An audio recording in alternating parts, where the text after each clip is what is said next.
Renungan Pagi, Christ Triumphant atau Kristus yang Menang oleh Ellen G. White, 18 Agustus 2025. Mari kita berdoa. Bapa kami yang di sorga, Allah pencipta langit dan bumi, laut dan segala isinya, Allah yang maha besar, maha kuasa, sumber segalanya, yang kami sembah selalu melalui anak-Mu yang tunggal, Yesus Kristus.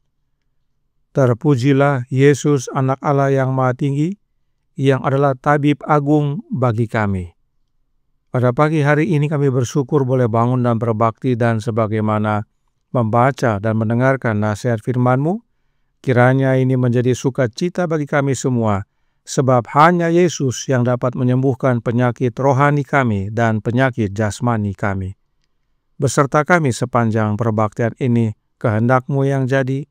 Ampun kami akan dosa dan salah, karena kami berdoa hanya dalam nama anak Allah yang tunggal, Yesus Kristus, yang adalah Tuhan dan Juru Selamat kami. Amin. Renungan hari ini akan dibacakan oleh Saudara Nesardo Sijabat. Kepada Saudara Nes, kami persilahkan. Shalom, selamat pagi. Judul renungan kita pada pagi hari ini, tanggal 18 Agustus 2025 adalah Kristus menyembuhkan orang lumpuh dan mengampuni dosa-dosanya. Ayat intinya terdapat dalam Matius 9 ayat 2. Maka dibawa oranglah kepadanya seorang lumpuh yang terbaring di tempat tidurnya. Ketika Yesus melihat iman mereka, berkatalah ia kepada orang lumpuh itu, "Percayalah, hai anakku, dosamu sudah diampuni."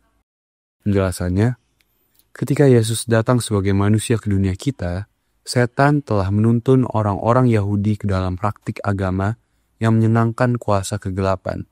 Umat yang mengaku umat Allah telah meninggalkan Allah dan mengikuti pemimpin lain.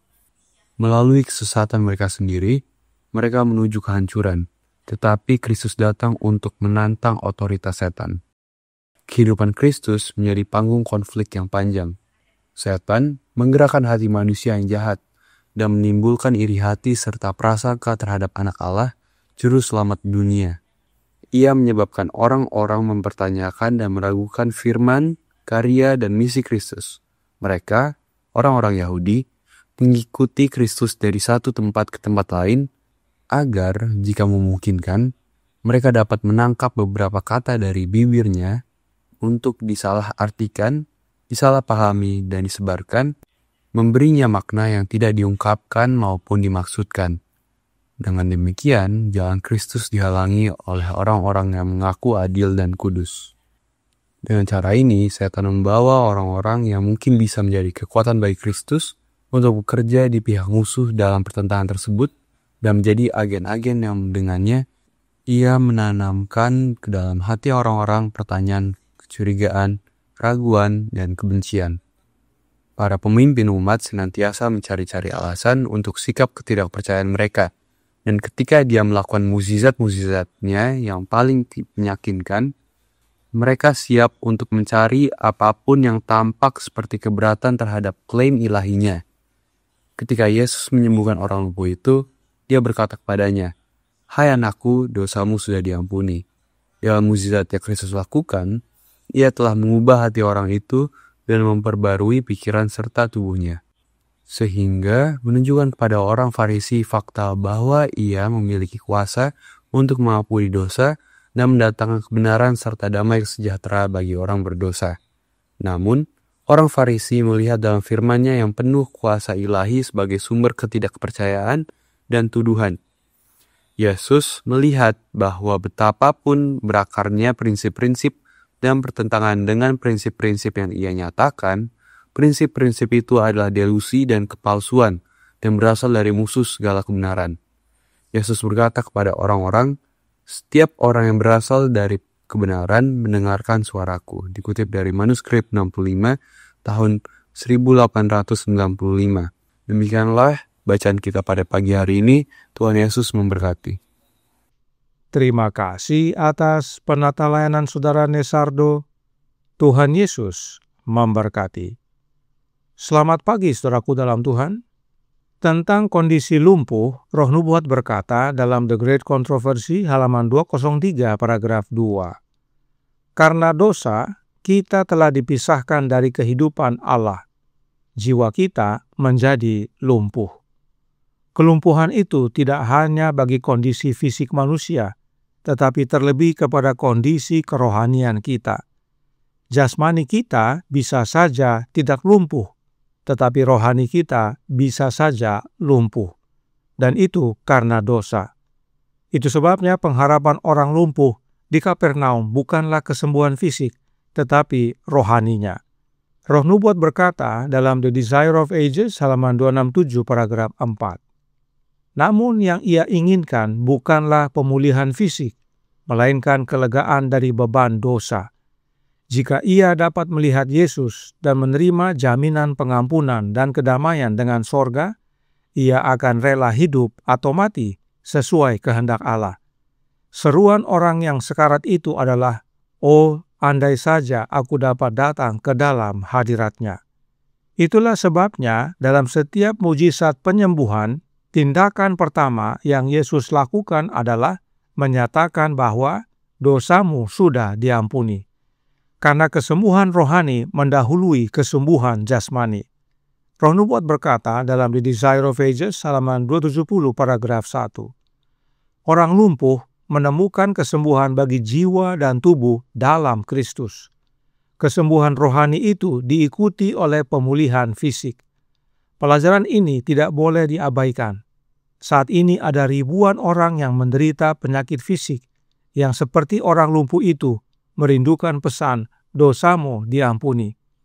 Beban dosa dengan kegelisahan dan keinginan yang tak terpuaskan adalah dasar dari penyakit mereka. Mereka tidak dapat menemukan kelegaan sampai mereka datang kepada Sang Penyembuh jiwa.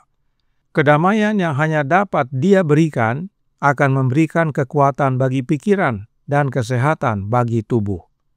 Inilah pesan yang Yesus sampaikan melalui mujizat-mujizat penyembuhan waktu Yesus hidup di dunia ini. Sebab kebutuhan terbesar dari para pemimpin Yahudi dan orang-orang Yahudi adalah kesembuhan rohani. Perhatikan kondisi orang-orang Yahudi di zaman Yesus yang dinyatakan dalam renungan pagi hari ini. Christ Triumphant halaman 237 paragraf 2. Ketika Yesus datang sebagai manusia ke dunia kita, setan telah menuntun orang-orang Yahudi ke dalam praktek agama yang menyenangkan kuasa kegelapan. Umat yang mengaku umat Allah telah meninggalkan Allah dan mengikuti pemimpin lain. Melalui kesesatan mereka sendiri, mereka menuju kehancuran, tetapi Kristus datang untuk menantang otoritas setan. Jadi, orang-orang di zaman Yesus adalah orang-orang yang mengaku umat Allah tetapi telah meninggalkan Allah. Kemudian dalam halaman 237 paragraf 3 dikatakan, mereka, yaitu orang-orang Yahudi, mengikuti Kristus dari satu tempat ke tempat lain, agar jika memungkinkan mereka dapat menangkap beberapa kata dari bibirnya untuk disalahartikan, disalahpahami, dan disebarkan, memberinya makna yang tidak diungkapkan maupun dimaksudkan. Dengan demikian, jalan Kristus dihalangi oleh orang-orang yang mengaku adil dan kudus. Jelas sekali, orang-orang Yahudi sakit rohani kronis. Jiwa mereka lumpuh karena dosa. Orang Yahudi jadi agen setan untuk menanamkan keraguan dan ketidakpercayaan kepada banyak orang. Mereka ikut Yesus bukan cari kebenaran, tetapi cari salah. Itu sebabnya dalam menyembuhkan orang lumpuh, pesan utama yang Yesus mau sampaikan adalah bahwa Dia memiliki kuasa untuk mengampuni dosa. Memiliki kuasa untuk sembuhkan kelumpuhan rohani. Tetapi orang-orang Yahudi tidak mau. Mereka malah menolak Yesus. Oleh karenanya, tugas kita adalah The Ministry of Healing halaman 144 paragraf 1.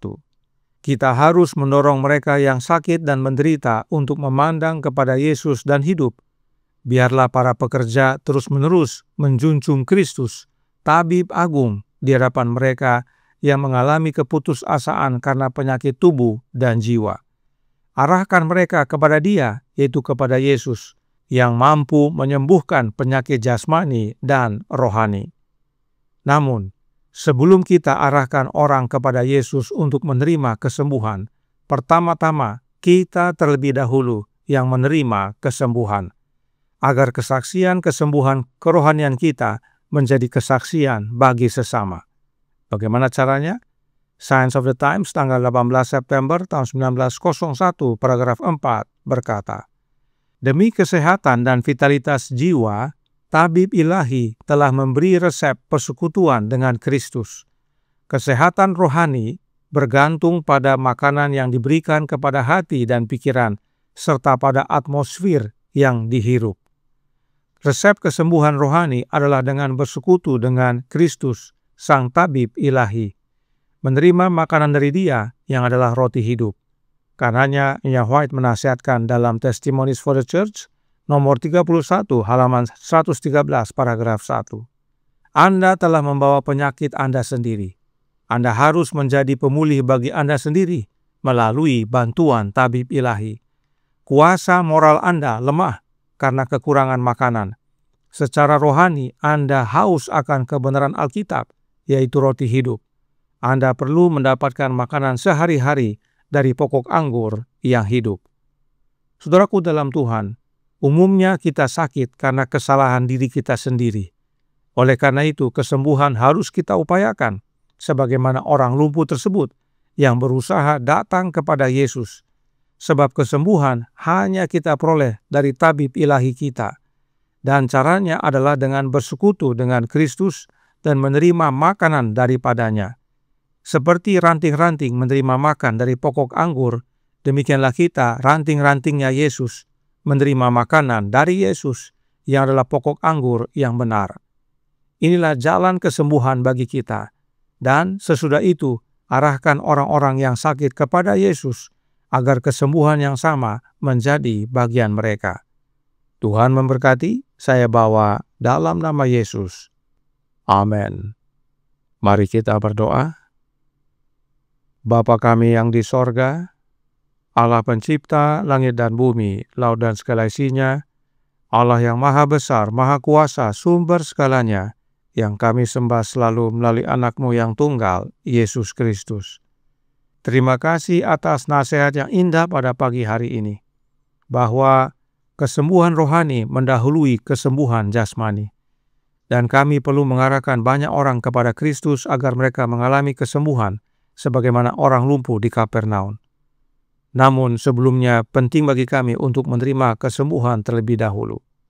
Karenanya tolong kami ya Bapa, karuniakanlah roh anak-Mu dalam hidup ini, sebab hanya dengan menerima rohnya Kristus, itulah wujud kami bersekutu dengan Kristus, itulah wujud kami menerima makanan daripada pokok anggur yang benar, itulah wujud kami menerima roti hidup dalam kehidupan ini, dan itulah yang menyembuhkan kami.